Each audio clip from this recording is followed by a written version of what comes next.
Russia's surface-to-air missile systems continues to disappoint in capability.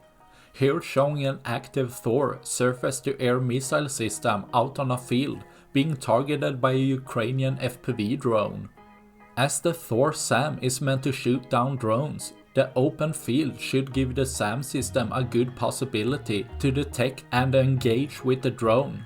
Having no structure or object to deflect the radar reflection of the drone, but instead it seems the SAM do not react at all to the drone's presence, as the Ukrainian drone first almost flew past the SAM system, to then turn around and make a well-placed hit on the system.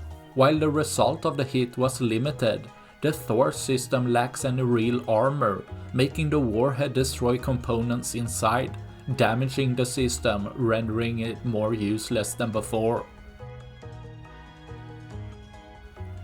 That's all I had for this video. Please like and subscribe for more. Thanks for watching. Bye.